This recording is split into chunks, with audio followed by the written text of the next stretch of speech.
Hey everyone, it's Dr. Rick with Herbal 411. And Micheline posed a question to me about what to do when you're taking antibiotics from a dentist that's about to do a root canal. And all of you that are going through the aging process will probably have had a visit to the dentist once or twice. Maybe not an extraction, but definitely fillings or cleaning. But typically cleaning, you don't need to be numbed up. Deep scaling, maybe. Root canals, definitely. When you have an extraction, you have to. But it sometimes is necessary to bring down the infection if there is an abscess somewhere along the gum line or at the root of one of the teeth. And antibiotics are helpful. But unfortunately, antibiotics do cause some collateral damage. And that's what I want to talk about today because this is gut week. And in the gut, we have a special organ. And it's actually a foreign organ. I mean, you have your tube, it goes from mouth to butt, about 27 feet long. It includes the mouth, the esophagus, the stomach, the small intestine, large intestine, and the anus. And that's pretty much it. And usually my GI colleagues in gastroenterology have been poo-pooed, so to speak, because all they do is do colonoscopies and that's it. But I really think that there's more to the science of the gastrointestinal tract than just absorbing food. So this organ I'm talking about that exists inside the gastrointestinal tract is actually the microbiome.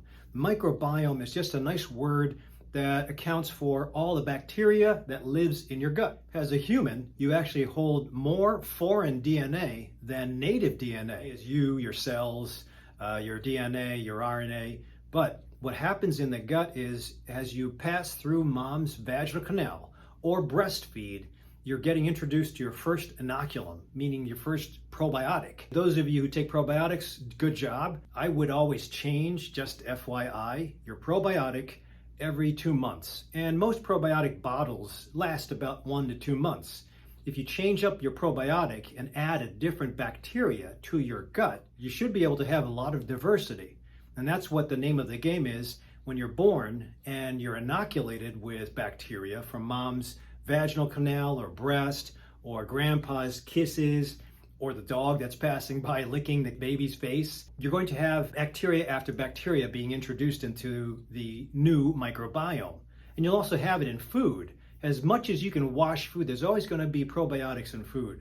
You'll also have it when you play in the soil. So you have this profile of bacteria that helps you digest, that helps you repair muscle, believe it or not, that helps you calm the anxiety response and grow. As we go into this week, I'll talk about other subjects that concern the gut later, but please see the link down below. And if you like this video, give a thumbs up and maybe consider subscribing to my YouTube channel. Bottom line with Micheline is that she's going to have a root canal. She's being given the option of antibiotics, which are always necessary for fear that if you let an abscess continue to grow, number one, you'll have a lot of pain. Number two, it'll be very difficult to put the anesthesia in the gum because of the pH with an abscess is usually very acidic.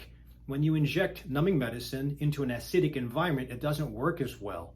So that's why the dentists want to decrease the size of the abscess, kill off some bacteria. Unfortunately, there's going to be collateral damage. The bigger or more broad spectrum the antibiotic is, the more damage you'll have collaterally to your gut. So this is how it works. When you have 1, 2, or 3 bacteria that are pocketed in an abscess and they're the bad ones, they're going to have an army of bad ones. The best way to get rid of an abscess is to drain it, even without antibiotics, but you can't always rush to get an abscess drained. And when you're walking around with an abscess, trying to talk, trying to eat, trying to swallow, it's just so painful that the minutes become hours, hours become days, and you just want to have the thing taken care of. Can't sleep, can't eat. So that's why it's important to decrease the size of the infection. The only problem is the stronger the antibiotic you hit the patient with, the more collateral damage it'll have.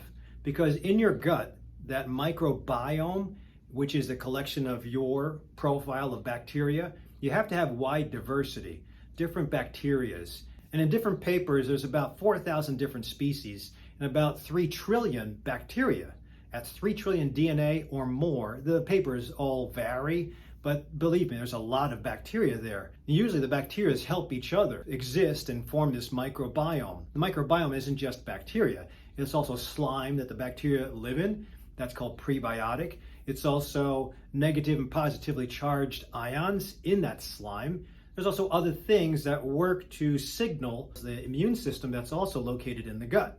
So about 70% of your immune system is located in the digestive tract. It's called Peyer's patches, and it's there because the tube from mouth to butt is the first exposure to the external environment. You'd figure the skin is the first exposure and you can touch things and learn what's in your environment, but the gut also gets exposure. In fact, the food that you eat from the outside, as you eat it, goes into the gut, and that's the first contact you'll have. So if you eat a piece of lettuce, as best as you can, you clean it off, get some of the pathologic stuff off, like hemolytic E. coli, but you might miss, and it's okay, but you might miss some other bacteria that come from the soil. And whether you take in fulvic or humic acid as a base to help the bacteria establish their domain, some of the bacteria that are found in the food sources and in the soil will help inoculate your belly to grow a wide diversity of different bacteria that go with you throughout life. Unfortunately, especially with the acne sufferers of teenage years, we hit with antibiotic after antibiotic. I'm talking about we as doctors. Because it's a treatment plan, but again, we try to limit how much exposure a person gets with regards to antibiotics to decrease resistant organisms and also not kill off too much bacteria in the belly. Unfortunately, the meat that you buy from the farm is usually going to be heavily laden with antibiotics and hormones. If you can get the option to read free-ranged or no antibiotics or no hormones, I'd probably choose that. And yes, you'll be paying a higher price point, but you won't have the invisible irritants that are going into your body. If I was to give a little kid anabolic steroids, that wouldn't be cool. If you think about it, you give them McDonald's, if McDonald's truly has real meat in it. Sorry, McDonald's, that's just my personal opinion. I used to like eating from McDonald's and I appreciate their toys, but I don't think that their food is that healthy.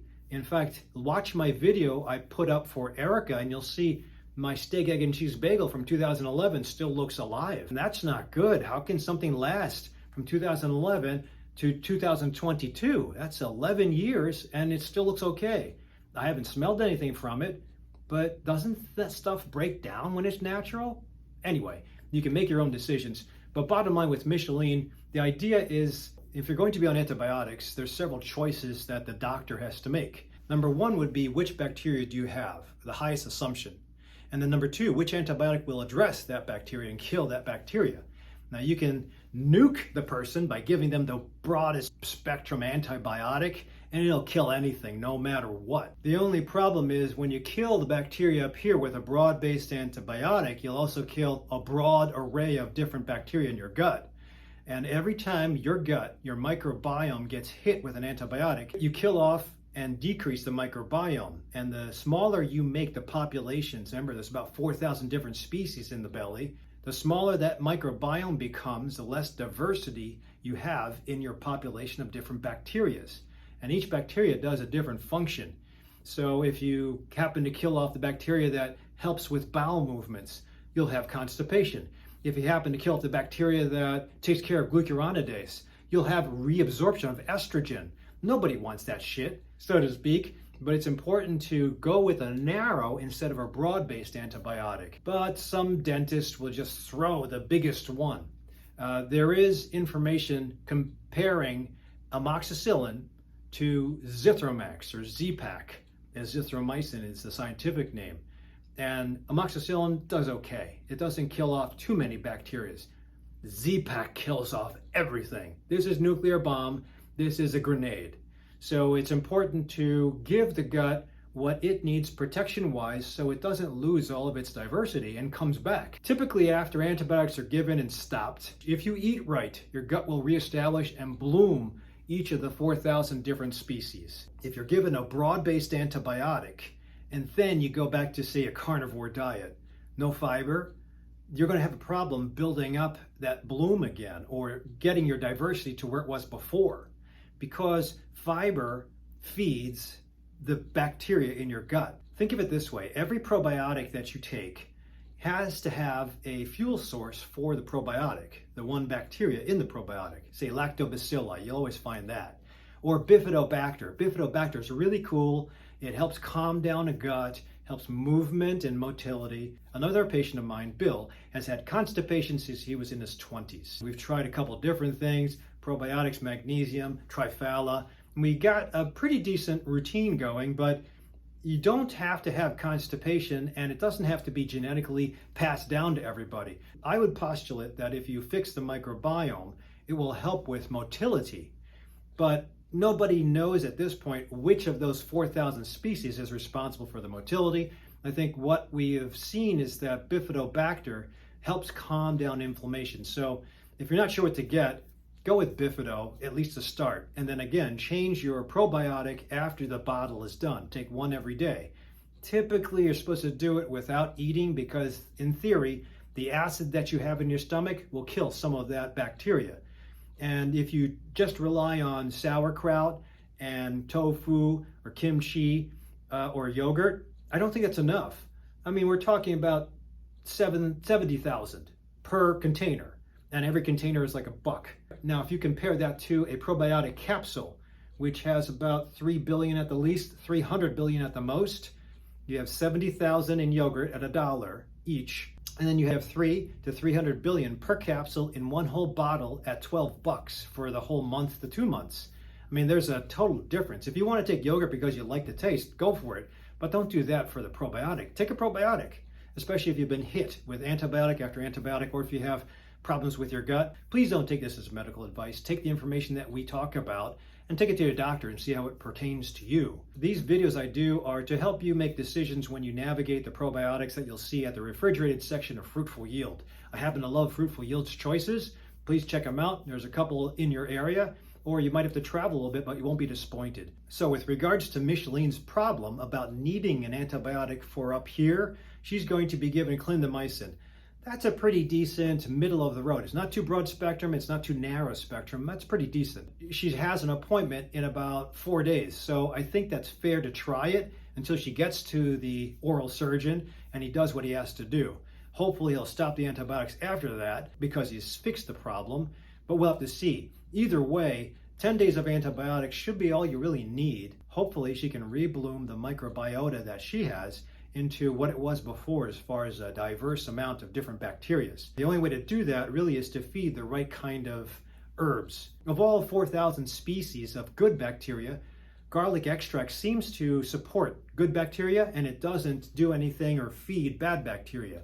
So I think that's a pretty decent choice. There's other things that we'll talk about at the end of this week, but I think it is fair because this is priority, but we can't ignore this. So finish off the antibiotics, Micheline. I think you can opt for trying a probiotic between the dosing. Never take a probiotic and an antibiotic at the same time because you'll kill the probiotic. Remember, a probiotic is a bacteria. If you give a bacteria with an antibiotic, you're killing it. There's no proof in this, but my suggestion is if you take an antibiotic that's twice a day dosing, I would try to give the probiotic in the middle of the day, far enough away from the 2 doses of antibiotic.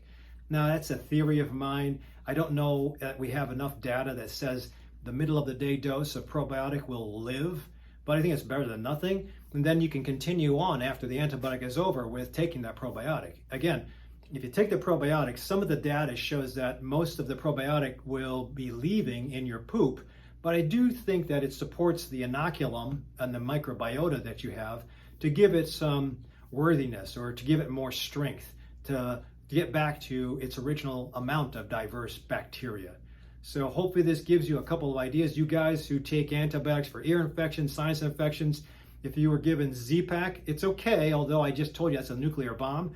A lot of COVID patients of mine, for some reason, respond to Z-Pak. I think there's another anti-inflammatory effect that Z-Pak provides outside of just killing bacteria that works in COVID virus cases. So if you have to take an antibiotic, follow it up with good food. Probiotic is totally up to you. There's something that used to be on the market called VSL double strength number 3.